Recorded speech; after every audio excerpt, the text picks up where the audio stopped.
hometown has COVID threat level 2. Really? There were levels of COVID in certain areas? I didn't know they were setting particular levels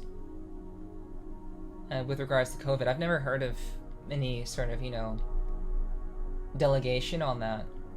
But I know in some rural areas, COVID is still kind of circulating through those areas.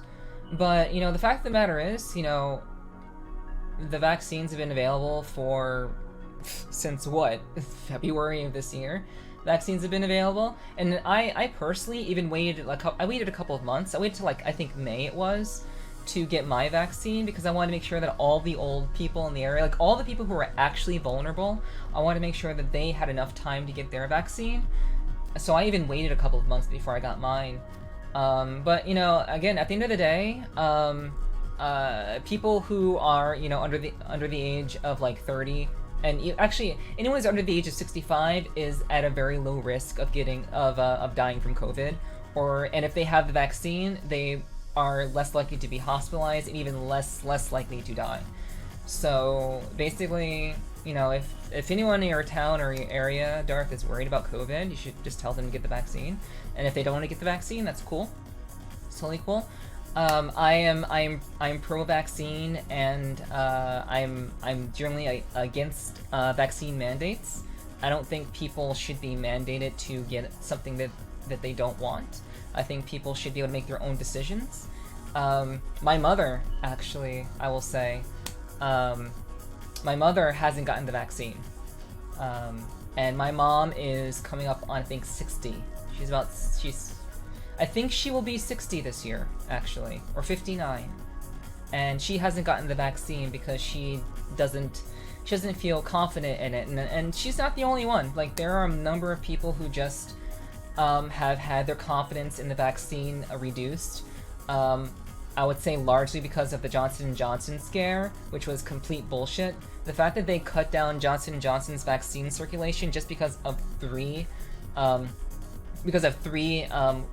weird, unexpected cases by taking the vaccine. That whole scare, I think, scared a lot of people into not wanting to get the vaccine, and people have not forgotten that. And now they're trying to mandate the vaccine in a lot of areas, and I don't agree with that. I'm not for that, personally. Did I get a text about a booster shot? No. I don't think I didn't get a text about getting a booster shot because booster shots have not been recommended. Last I've read about it, I know that Pfizer, the Pfizer vaccine was trying to get confirmation, or what's the word? We'll go with confirmation. Trying to get confirmation on allowing people to get booster shots, or basically running. Getting it confirmed that people should be getting booster shots, like just make it so that like we have this data that says people should be getting booster shots. At the end of the day, what happened with Pfizer is that they found that booster shots were not necessary. So basically, Pfizer, which is like one of the bigger pharmaceutical companies who have been circulating the vaccine, they found that there was no need for booster shots. Obviously, we are President of the United States. If you are from America, I imagine maybe you may not be from America, but if you're from America, the President of the United States did get a booster shot, but he is also incredibly old. So I think there's no harm in getting a booster shot, which is why President Joe Biden got one. But for it to be necessary for people to get one, that there's no data, there's no information on that, and Pfizer found there was no need for booster shots overall. So I'm not sure if that's being pursued any further. What I would say is, what else is actually happening with that?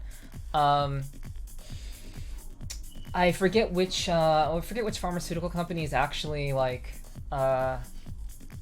trying to do this, but I believe there is a pharmaceutical company that is trying to basically get confirmation on being able to give the vaccine to kids, I believe, between the ages of 7 and 12.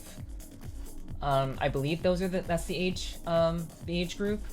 They're trying to see they're trying to verify how a child between ages 7 and 12 would get the vaccine, and yeah. The thing about that is, if you've been paying attention to the data, if you've been reading up on cases, like, the number of cases have been used as a way of fostering fear in a lot of people's hearts. That's one thing. That's the major thing that people have been hearing the most about, and that's what people hear the most about. How many cases, or how cases are exploding. Like, cases are just findings of the virus in people. It's not deaths. It's not serious symptoms. It's just the virus being found in their body. But there's this whole narrative of, like, let me get my kids vaccinated. Let me get my kids vaccinated, or children should be vaccinated. But the data says that kids are even less likely to die. Basically, the younger you are, the less likely you are to be at risk of any manner of death, let alone any manner of symptoms. So basically, the younger you are, the least likely you are to have any sort of effect to COVID. And if you do have any effects to COVID, it's generally very minor, and it's gonna be like maybe like a fever, a head cold, like flu symptoms for the most part. So this push to get children vaccinated is not something that I think is based in actual data or science, because the data says that kids should be able to go to school and be able to get their education without having to get vaccinated. But there's still this crazy narrative that it's a good idea to get kids vaccinated, because people are saying, oh, well, we get kids vaccinated for, like, the flu shots and measles and things like that. But the fact is, those vaccines have had years and years and years they've been analyzed over time. They've been proven to be helpful in resisting those the diseases that are actually very, very harmful to children. The thing about COVID is that it's actually not very harmful to children. So there are a variety of different people who are saying that this is a good idea, and this whole craziness with kids not being able to go to school is completely ludicrous. If teachers are worried about getting COVID, get vaccinated. If you're worried about getting COVID, you're still worried about getting COVID, you're kind of off your rocker, but you should just wear a mask if you're really worried about it. And if you're still worried about it, then I don't know what to tell you, because that vaccine is there and it works for the most part. There are some breakthrough cases that have been found for people who've taken Pfizer and Moderna, but it's nothing that has actually, like, been significantly detrimental to people and their lifestyles, and, like, people to be able to live their lives. So yeah, I kind of just went on a tangent there about things that I've heard about the vaccine, and just the conversations that are being had among various organizations and inside society as a whole. I've kind of been keeping up with it. I tend to just kind of pay attention to these sorts of things.